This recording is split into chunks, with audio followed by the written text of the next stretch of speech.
Assalamualaikum warahmatullahi wabarakatuh. Salam dan bahagia Bapak Ibu guru hebat. Nama saya Ati Ciria Marta Yohana, calon guru penggerak angkatan 10 kelas 267. Di sini saya akan membuat aksi nyata modul 1.4 budaya positif.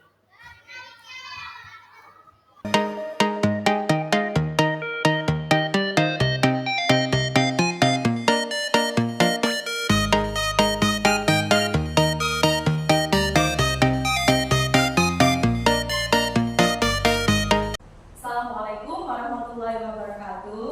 Waalaikumsalam warahmatullahi wabarakatuh. Selamat siang Bapak Ibu guru hebat SDN Guru Banjar 1. Selamat siang. Alhamdulillah. Saya ucapkan terima kasih karena Bapak Ibu semua sudah berkenan untuk menghadiri acara implementasi saya hari ini. Bapak Ibu guru hebat, yang akan saya implementasikan hari ini adalah masalah disiplin positif. Dan itu sangat berguna bagi SJ kita, SDN Guru Banjar 1. SDN Guru Banjar 1. Maju. SDN Guru Banjar 1. Maju. SDN Guru Banjar 1. Semangat maju. Alhamdulillah, tepuk tangan buat kita semua. Baik Bapak Ibu ya, sebelum saya melaksanakan presentasi ini, izinkan saya untuk berpantun dulu ya. Di atas bambu ada nasi babak. Masak cumi campur nasi. Untuk Bapak Ibu guru hebat, izinkan saya memulai presentasi hari ini.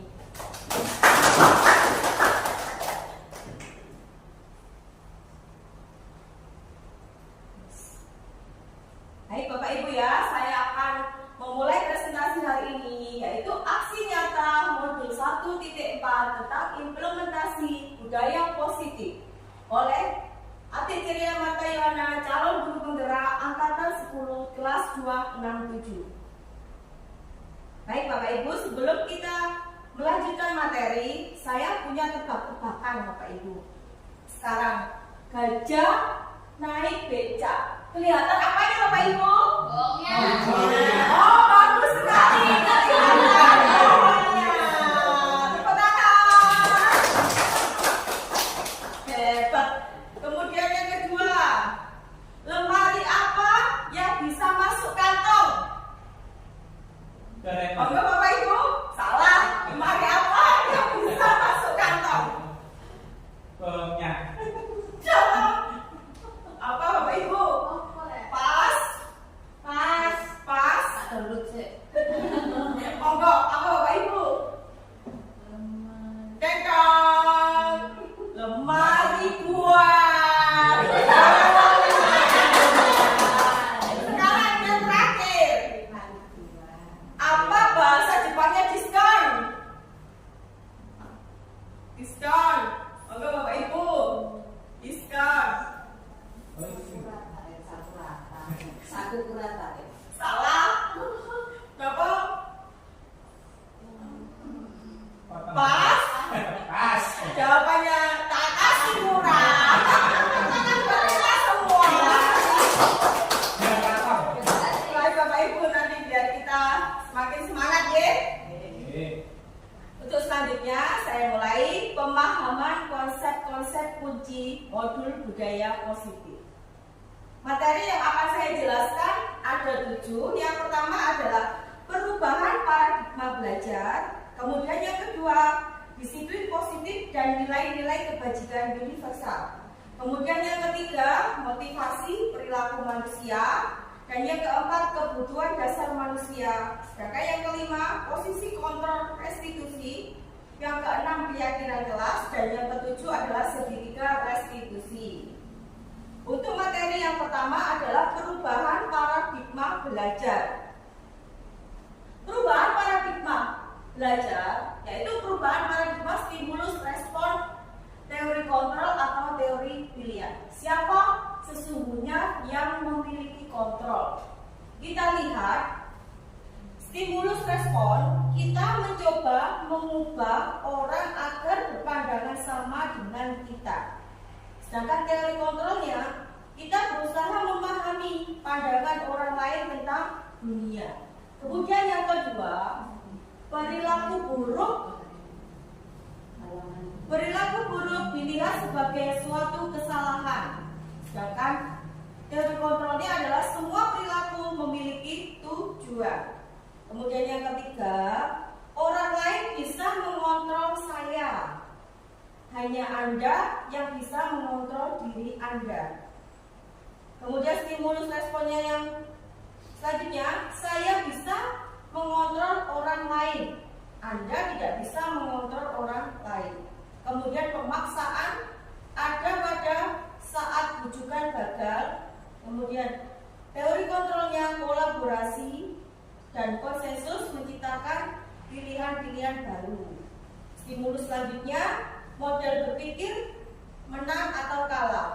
Teori kontrolnya model berpikir menang atau menang. Baik Bapak Ibu ya, melihat dari perubahan paradigma ini, yang dapat mengontrol diri kita adalah diri kita sendiri. Meskipun orang lain itu membujuk kita dengan cara apapun, kita tidak bisa mengikuti mereka, karena yang bisa mengontrol diri kita adalah diri kita sendiri. Seperti itu, nggih. Kemudian materi yang selanjutnya adalah disiplin positif dan nilai-nilai kebajikan universal. Apakah makna disiplin itu? Disiplin adalah berasal dari bahasa Latin disiplin yang artinya adalah belajar. Makna asal dari kata ini berkonotasi dengan disiplin diri dari murid-murid Socrates dan Plato. Disiplin diri membuat orang menggali potensinya menuju sebuah tujuan apa yang dia hargai. Namun dalam budaya kita, makna disiplin telah berubah menjadi sesuatu yang dilakukan seseorang pada orang lain untuk mendapatkan kepatuhan. Kecenderungan umum adalah menghubungkan kata disiplin dengan ketidaknyamanan, bukan dengan apa yang kita hargai atau pencapaian suatu tujuan mulia. Jadi intinya kalau kita dengar kata disiplin itu kita pasti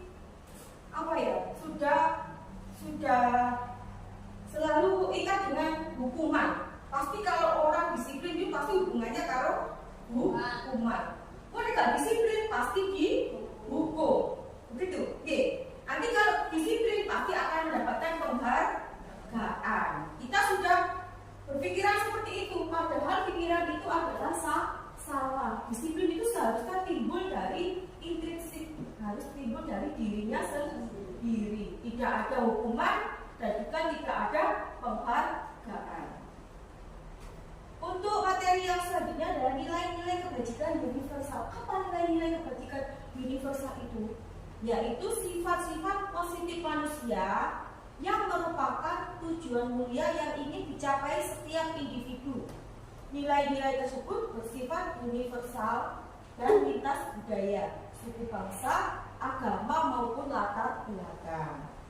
Setiap perilaku atau perbuatan memiliki tujuan. Berarti apapun yang kita lakukan dan kita buat itu semuanya adalah memiliki tujuan yang jelas.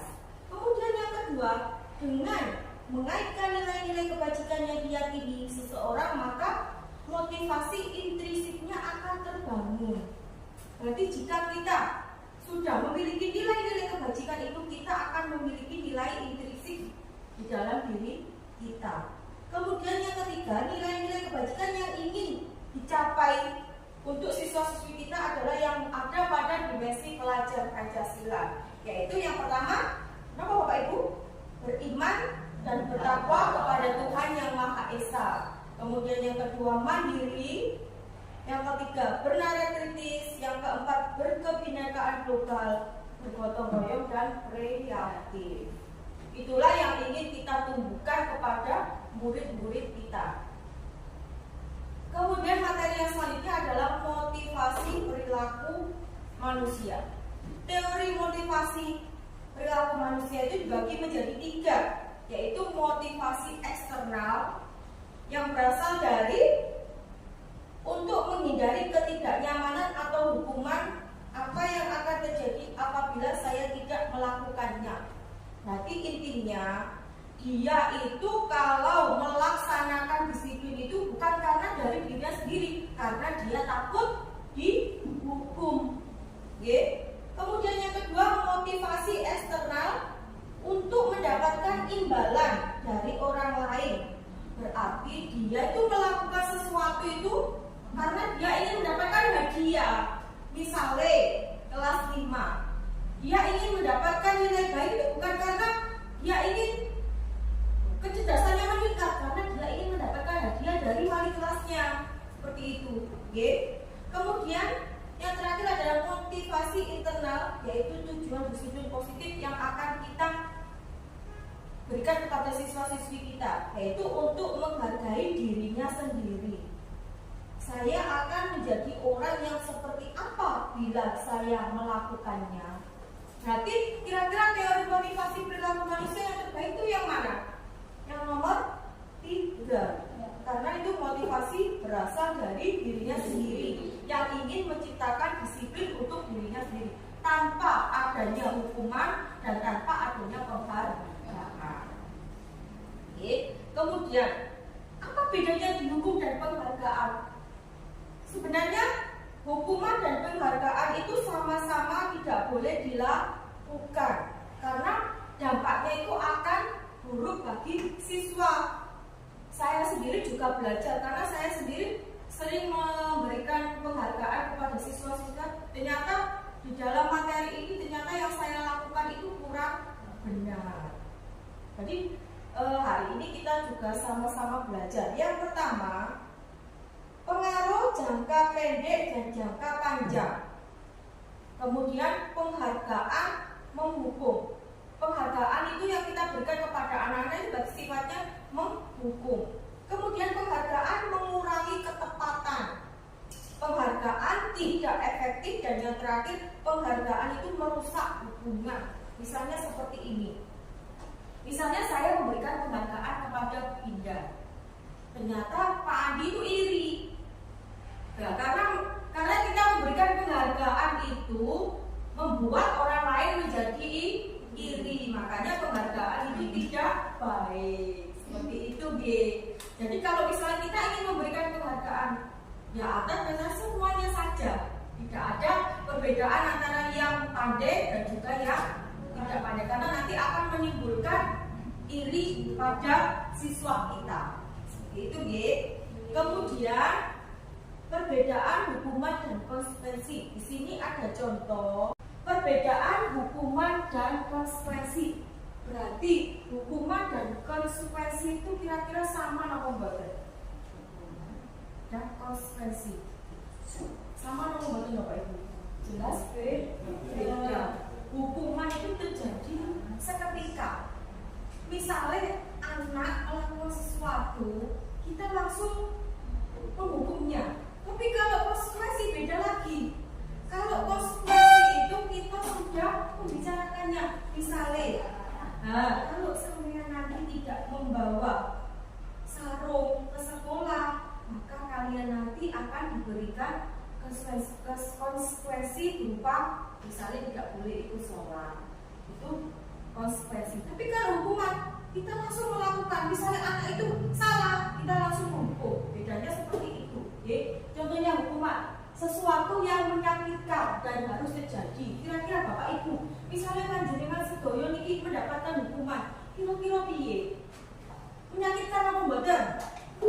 Menyakitkan, sangat sakit ya. Dan ingat terus sampai nanti, aku biar tahu SD ku dihukum Pak Haki lari lapangan 12 kali, misalnya seperti itu, Tapi kalau konsekuensi, sesuatu yang harus terjadi, karena kita sudah membicarakan sebelumnya. Jadi kalau kamu melakukan kesalahan, sesuai dengan konsekuensinya. Kemudian hukuman itu membuat anak sakit. Wong nek dihukum iku mesti mbok fisike hatine. Iku dalam pasti ingat, aku biar tahu dihukum guruku di sekolah.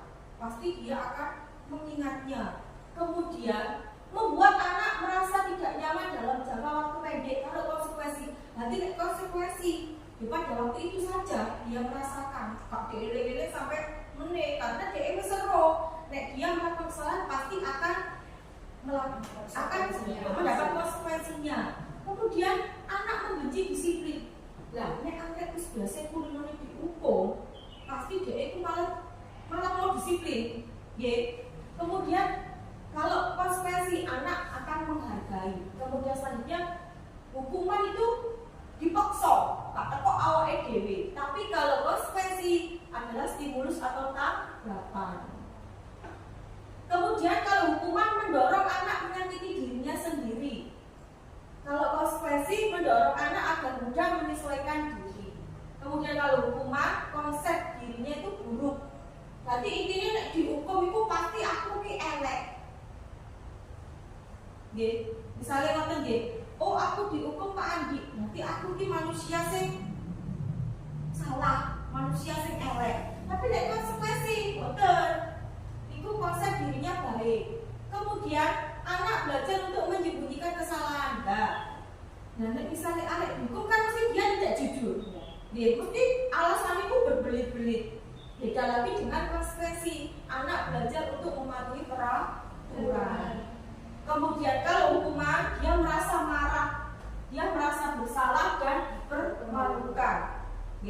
Kemudian kalau konsekuensi dia kehilangan hak atau dibuat tidak nyaman untuk sementara saja, tidak untuk ke belakangnya nanti. Kemudian materi yang selanjutnya adalah restitusi. Restitusi itu apa?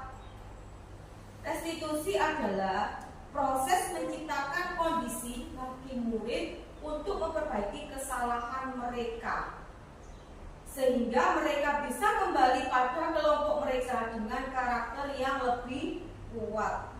Restitusi juga merupakan proses kolaboratif yang mengajarkan murid untuk mencapai solusi untuk masalah mereka dan membantu murid berpikir tentang orang seperti apa yang mereka inginkan dan bagaimana mereka harus memperlakukan orang lain. Itu yang disebut restitusi. Oke, kita lanjutkan untuk materi selanjutnya.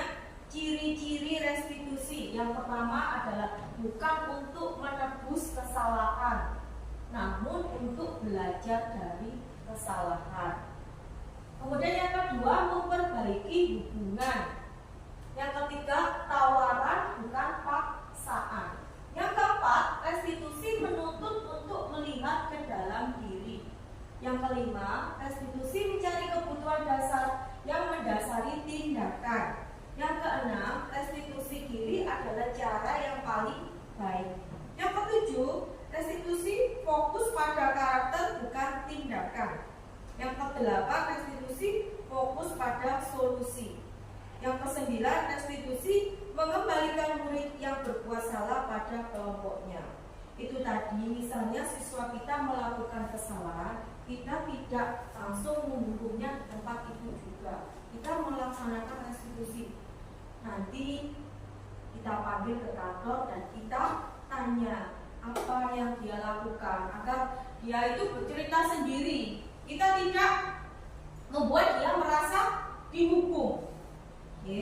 Kemudian kita, dan itu akan memperbaiki hubungan kita dengan siswa. Siswa tidak menganggap kita itu guru yang jahat. Karena kalau guru itu yang selalu menghukum, dia pasti akan mendapatkan image yang guru yang jahat. Seperti itu, Kemudian kita lanjutkan lagi, yaitu kebutuhan dasar manusia. Kira-kira Bapak Ibu, kita itu punya kebutuhan dasar nopo yang paling utama? Makan, nopo wali? Senang, itu harus senang dong. Seperti itu. Kebutuhan dasar manusia yang pertama adalah bertahan hidup. Bertahan hidup, kita untuk bertahan hidup itu butuh apa?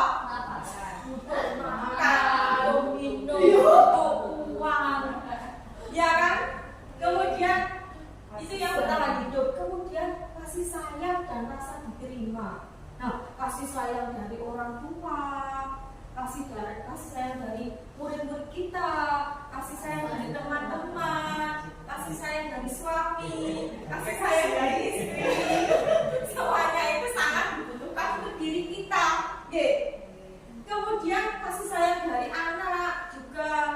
Kemudian penguasaan kita juga butuh itu. Kemudian kita juga butuh kebebasan.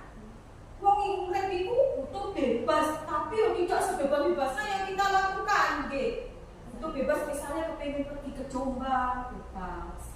Kepengen kemana, bebas. Tapi juga harus tahu batasannya. Kemudian kita juga butuh kesenangan, Manusia hidup itu butuh senang, tidak sedih, tok. Lemes, sedih lemes, lemes pasti. Itu tadi kebutuhan dasar manusia. Yang selanjutnya adalah kira-kira kalau kebutuhan dasar ini salah satunya tidak tercapai, apa yang akan terjadi pada kita? Oleng. Boten seimbang katanya kerja yo males, soalnya gak mendapatkan kasih sayang dari kepala sekolahnya. Katanya nyambung gawe males, soalnya piye guru gue bojo.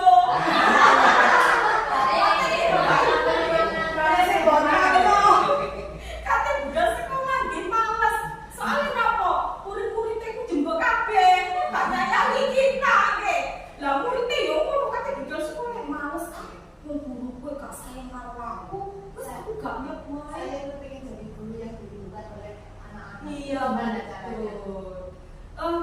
Bagaimana ya? Saya juga belajar Bapak Ibu. Saya juga ingin sebenarnya kasta tertinggi dari guru itu bukan dari jabatan.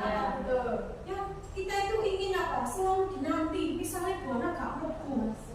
Ya aku buana kok gak masuk, anak-anak sedih. Saya juga pengennya seperti itu. Tapi anak-anak itu kayaknya saya gak masuk, dia malah tepuk tangan.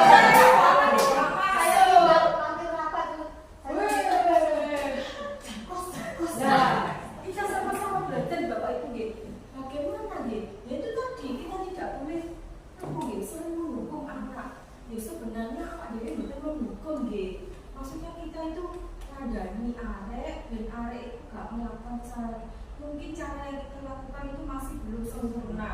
Kita nanti sama-sama berkolaborasi, sama-sama bersatu supaya anak-anak itu menyayangi kita. Misalnya, nek gak ono tadi gak enak. Piye ya udah caranya apa? Dia butuh menyayangi mereka. Maksudnya kita sudah berusaha menyayangi mereka dengan sepenuhnya. Yus intine, yuk diumbar, yuk dituturi, yuk diseneni, betul napa-napa lumrah kita sama-sama belajar. Karena saya juga tidak tahu jawabannya yang mau. Kemudian yang selanjutnya posisi kontrol. Nah, sebagai guru, Bapak Ibu, kita itu punya posisi kontrol, yaitu 5 posisi kontrol. Kira-kira yang kita lakukan selama itu posisi kontrol pada yang mana? Sebagai pembuku, nopo sebagai pembuat rasa bersalah, nopo sebagai teman, nopo sebagai pemantau, nopo sebagai manajer, Bapak Ibu. Yang kita lakukan selama ini sudah sebagai manajer. Kalau sudah sebagai manajer, kita sering lakukan sebagai apa kira-kira? Selama ini ya masih antara pendukung. Sebagai pendukung. Sama saya juga. Saya itu sebagai pendukung dan juga sebagai teman. Sebenarnya salah. Sebenarnya guru itu wajibnya adalah sebagai manajer. Tapi saya sendiri juga belum bisa melaksanakan itu. Dan saya juga baru tahu kalau yang saya lakukan selama ini itu kurang benar. Sebagai penghukum itu ya, berarti kita itu ngomong arek itu koyo itu kok gak ono bener kan nggih. Koyo arek lakukan ini salah. Arek lakukan salah. Nah, itu yang akan membuat anak itu mau mboten saya kali kita, karena kita sebagai penghukum. Kemudian membuat rasa bersalah. Nah, misalnya dewe ku nyeramai, sana aja ngono ta, sana kono aku didukani sama bu kepala sekolah loh. Sajane guru yo gak oleh nggih ngomong ngoten nggih. Karena apa? Tapi muridnya tiba dikandani ngono, muridnya niku mboten merasa bersalah tambah ngece.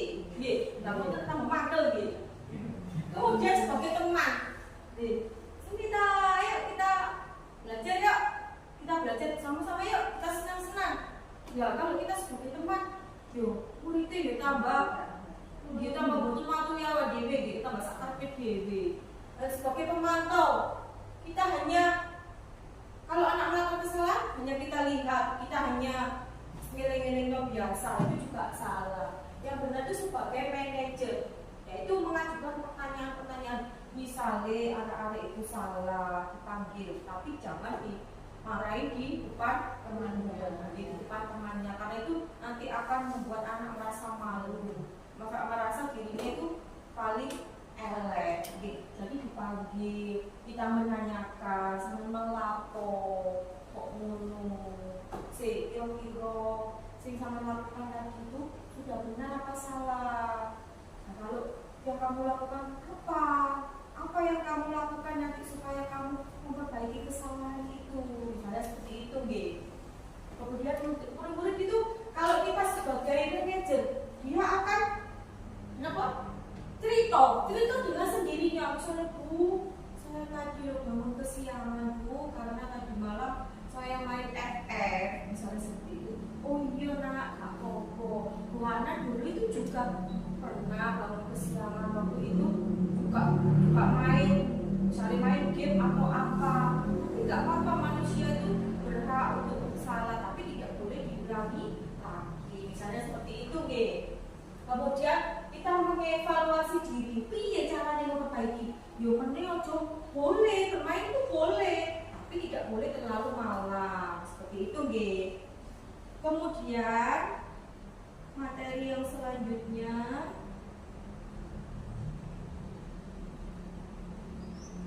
ini Bapak Ibu, saya sudah melaksanakan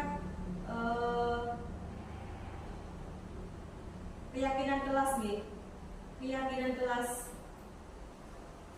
Mengapa tidak peraturan saja? Mengapa harus keyakinan? Karena kalau peraturan itu sifatnya memaksa. Tapi kalau keyakinan itu timbul nek yakin, awak dhewe yakin, maka pasti akan kita lakukan, nggih. Karena kita pasti akan kita laksanakan. Itu bedanya. Mengapa kok tidak peraturan? Mengapa harus keyakinan? Karena untuk mendukung motivasi intrinsik. Jadi biar motivasinya itu timbul dari dalam dirinya sendiri, tidak dari dorongan orang lain. Ini kemarin saya mencoba untuk melakukan keyakinan kelas.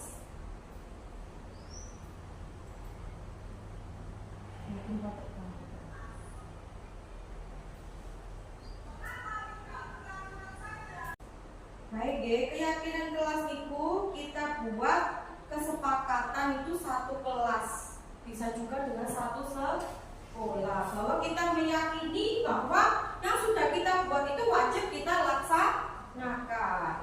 Kemudian materi yang selanjutnya adalah restitusi, segitiga restitusi. Segitiga restitusi ini, yang pertama itu kita harus menstabilkan identitas dulu. Menstabilkan identitas itu artinya setiap orang itu pasti pernah melakukan kesalahan. Seperti tadi, misalnya ada anak yang terlambat, kita dulu juga pernah melakukan itu. Tidak hanya anak itu, maksudnya dia tuh gak merasa awak dia itu sing salah, berarti semua orang itu pasti pernah melakukan kesalahan, entah itu berangkat telat, entah itu tidak mengerjakan PR, entah itu tidak pakai sepatu. Pasti semua orang punya kesalahan, dan kamu bukan salah satu-satunya orang yang melakukan kesalahan itu.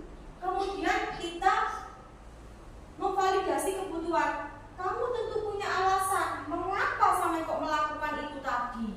Kamu kok sampai terlambat, kamu kok sampai gak gaya sepatu.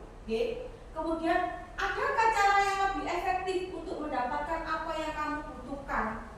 Boleh cara, misalnya sama carane piye cek gak telat, carane piye cek sepatuan terus. Kemudian yang ketiga, menanyakan keyakinan, yaitu nilai-nilai apa saja yang telah disepakati. Berarti kita nanti sudah membuat kesepakatan kelas. Misalnya siswa masuk tepat jam 7, kalau siswa itu tadi dia telat, kita tanyakan apa keyakinan kelas yang telah kita buat kemarin. Dia kan terus gini, oh iya Bu, kita itu harus disiplin. Disiplin itu sih, disiplin itu Bu datang tepat waktu, berarti kamu melanggar keyakinan kelas seperti itu. Soalnya kamu ingin menjadi orang seperti apa? Lah, kamu pengen jadi wong sing koyo piye nek sampean iku telat terus seperti itu nggih. Kemudian ini adalah contoh dari ada sebuah contoh segitiga restitusi yang telah saya buat bersama siswa kelas 5.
Baik Bapak Ibu, itu adalah contoh segitiga restitusi yang telah saya lakukan untuk siswa saya yang terlambat masuk ke kelas. Jadi saya tidak langsung memarahi dia seketika itu. Nanti saya akan melakukan segitiga restitusinya di kantor. Saya tanyakan dulu kenapa dia terlambat, kemudian keyakinan kelas apa yang telah kita sepakati dan dia langgar. Nanti dia akan ingat dengan sendirinya. Baik Bapak Ibu, itulah implementasi dari saya. Semoga bermanfaat bagi kita semua. Sebelum saya tutup, saya ingin berpantun dulu. Tidur nyenyak di atas ranjang, air mengalir di kolam ikan.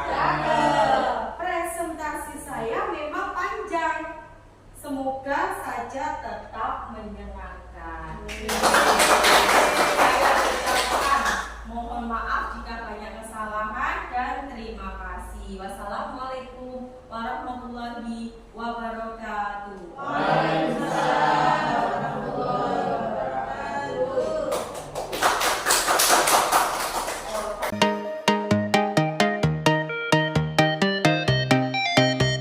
Assalamualaikum warahmatullahi wabarakatuh. Waalaikumsalam warahmatullahi wabarakatuh. Selamat pagi anak-anak. Pagi, pagi, pagi, pagi, pagi. Yeay! Bagaimana kabarnya hari ini? Alhamdulillah, luar biasa. Allahu Akbar. Yeay! Baik ya anak ya. Hari ini Ibu akan mengajarkan kepada kalian tentang keyakinan kelas. Ayo, siapa yang tahu tentang keyakinan kelas? Keyakinan kelas itu apa sebenarnya? Disiplin dan bertanggung jawab. Disiplin dan bertanggung jawab. Keyakinan kelas itu apa sih? Hah? Hal yang selalu ada di kelas. Ya, keyakinan kelas itu sama halnya dengan peraturan kelas. Berarti keyakinan kelas itu sama dengan peraturan yang ada di kelas. Bedanya apa? Kalau keyakinan itu sudah kita sepakati bersama, sudah kita sepakati bersama antara semua siswa dan guru yang ada di kelas itu. Jadi kalau sudah kita sepakati, nanti jika melanggar maka akan ada konsekuensinya. Seperti yang sudah dilakukan temanmu kemarin. Karena temanmu kemarin melanggar keyakinan kelas, berarti temanmu kemarin dipanggil Bu Ati ke mana kemarin? Ke kantor untuk melaksanakan segitiga restitusi. Ya, kita lihat dulu. Untuk yang pertama, pembelajarannya adalah tentang keyakinan kelas. Mengapa tidak peraturan saja? Mengapa harus keyakinan? Mengapa? Karena untuk mendukung motivasi intrinsik kembali ke nilai-nilai atau keyakinan-keyakinan lebih menggerakkan seseorang dibandingkan mengikuti serangkaian peraturan. Jadi diharapkan timbul dari dirinya sendiri.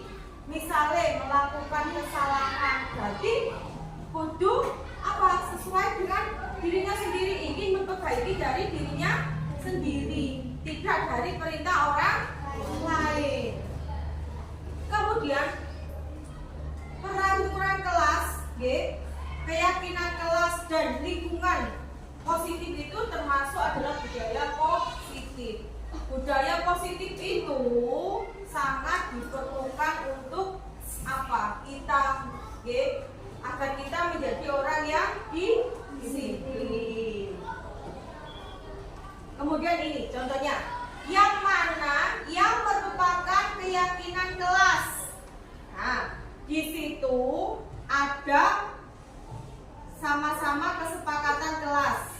Yang sebelah kiri atau sebelah kanan yang kalian anggap keyakinan kelas? Sebelah kiri apa sebelah kanan? Sebelah kiri apa kanan? Coba dilihat sebelah kiri. Yang sebelah kiri itu datang tepat waktu, kemudian mengucapkan salam. Kemudian yang kedua, menjaga kebersihan sekolah. Yang ketiga, berdoa sebelum dan sesudah kegiatan. Yang keempat, aktif dalam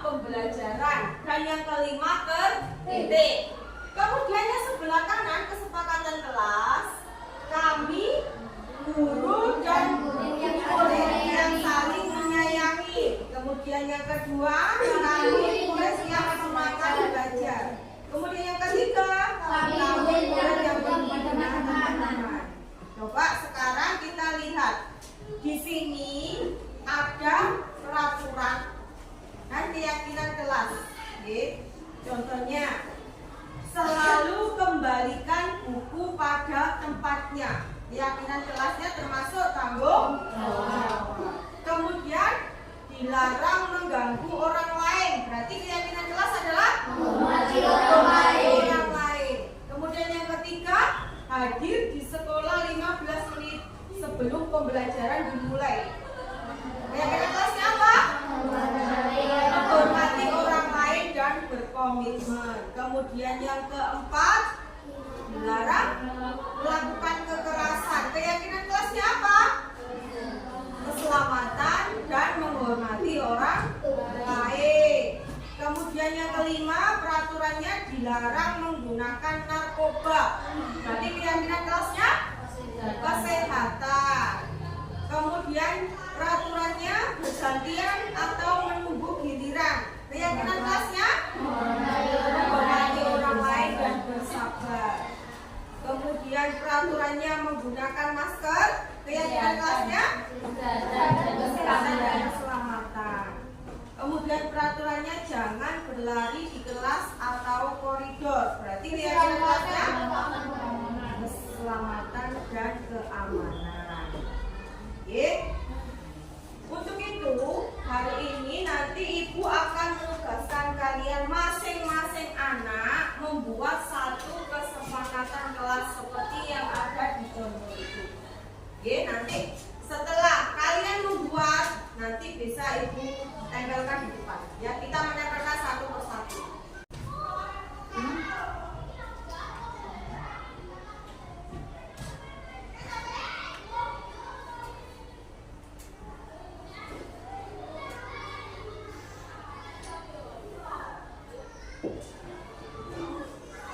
Kelas 5. Oke.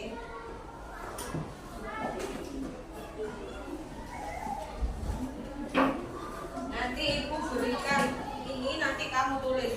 Terserah keyakinan kelas sesuai dengan keinginanmu sendiri.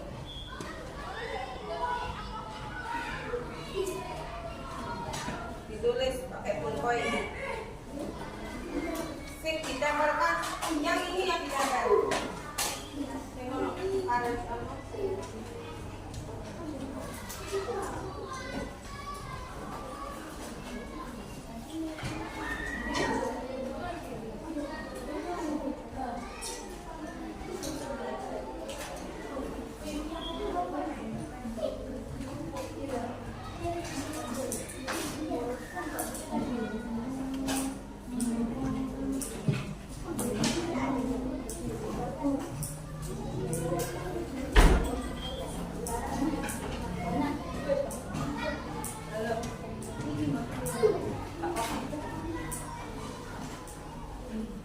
Silakan dituliskan.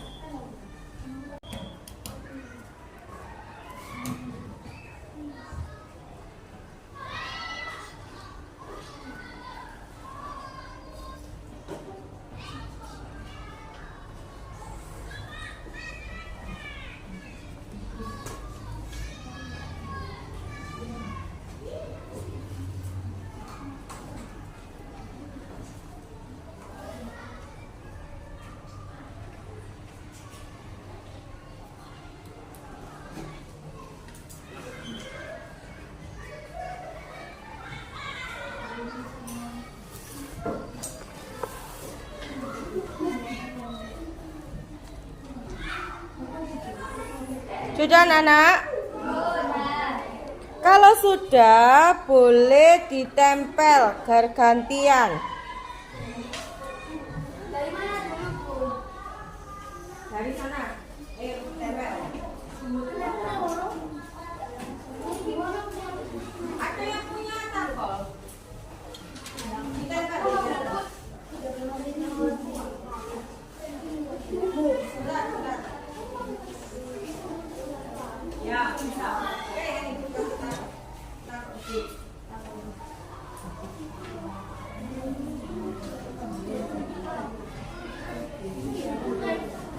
Ada yang punya belum, Kol?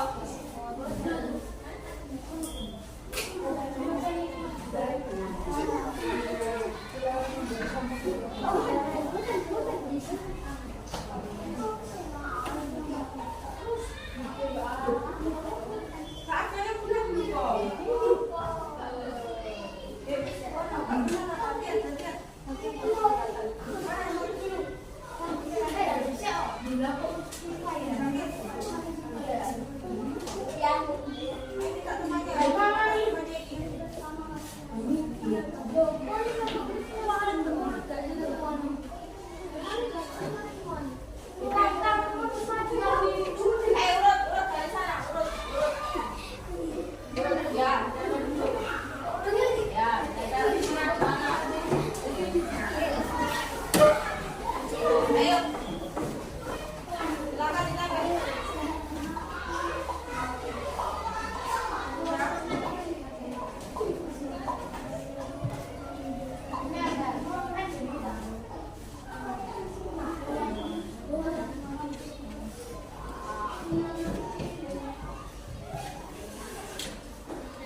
Baik anak-anak ya, artinya kalian sudah masing-masing sudah membuat keyakinan kelas. Yang pertama, tidak boleh mengejek nama orang tua. Kemudian, tidak boleh mengejek teman. Dilarang mengganggu orang lain. Menghormati orang lain. Kemudian menghormati orang lain sama. Menghormati sama. Menggunakan masker. Kemudian tidak rame dan tidak merusak fasilitas sekolah. Kemudian tanggung jawab piket bersama. Kemudian dilarang berisik. Kemudian tidak boleh lari-larian di dalam kelas. Saling menghargai, disiplin. Dilarang membuat sampah di halaman sekolah. Kalau kita salah harus bertanggung jawab. Kemudian dilarang membuang sampah di loker. Kemudian mengakui diri sendiri yang salah. Keyakinan yang sudah telah kita buat bersama ini kita sepakati atau tidak? Kita sepakati. Jika nanti kita sudah berkomitmen, jika nanti ada yang melanggar, maka apa? Kita laksanakan sesuai dengan komitmennya yang ada. Oke, kalau sudah kita sepakati, kita tanda tangani bersama-sama. Oke, urut jarak dulu, tanda tangani dulu. Gimana tangan besar? Gimana?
Baik anak-anak ya, tugas yang sudah Ibu Atik berikan di hari Kamis yang lalu, kalian sudah mengerjakan semuanya? Sudah. Jika sudah mengerjakan semuanya, maka boleh dikumpulkan. Mulai dari grup sana, dikumpulkan semuanya.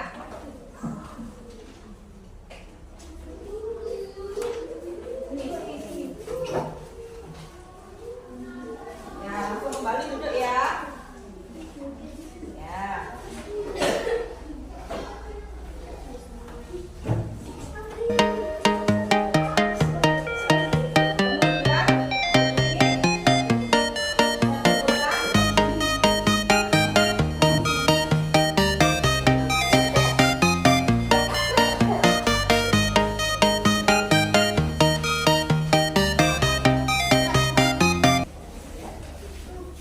Lanjut grup sini.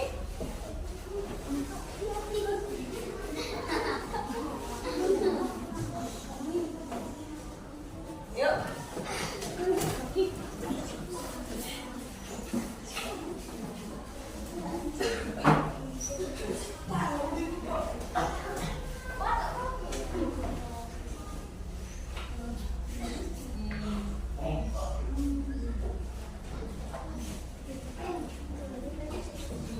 Baik, anak-anak, terima kasih karena kalian sudah mengerjakan tugas.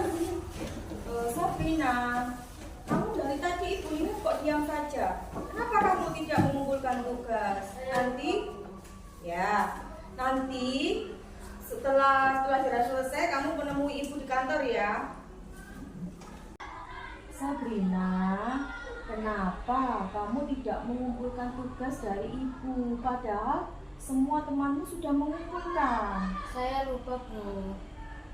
Bu Atik tahu itu adalah manusiawi. Orang lupa itu adalah manusiawi. Bu Atik juga pernah lupa saat akan melakukan sesuatu.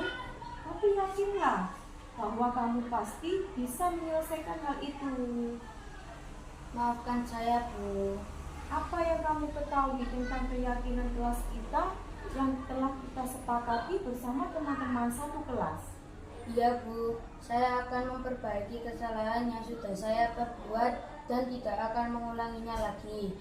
Saya akan berusaha segera mengerjakan tugas agar tidak lupa dan membuat catatan di meja belajar untuk mengingatkan ada tugas yang belum saya kerjakan. Baiklah kalau begitu. Ibu maafkan kamu untuk hari ini.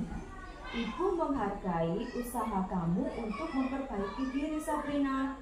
Mulai besok ibu akan melihat perkembanganmu. Baik, Bu. Terima kasih.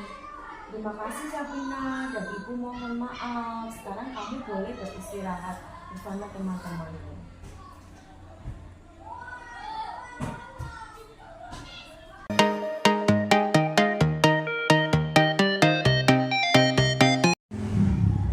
Halo, nama saya Monica, kelas 5 SD SDN 7 Banjar 1. Hari ini saya sangat senang membuat keyakinan kelas bersama Bu Atik. Terima kasih, Bu. Halo, nama saya Abi, kelas 5 SDN 7 Banjar 1. Keyakinan kelas bersama Bu Atik sangat menyenangkan. Terima kasih, Bu. Halo, nama saya Diara, kelas 5 SDN 7 Banjar 1. Hari ini saya sangat seru membuat keyakinan bersama Bu Atik. Terima kasih, Bu.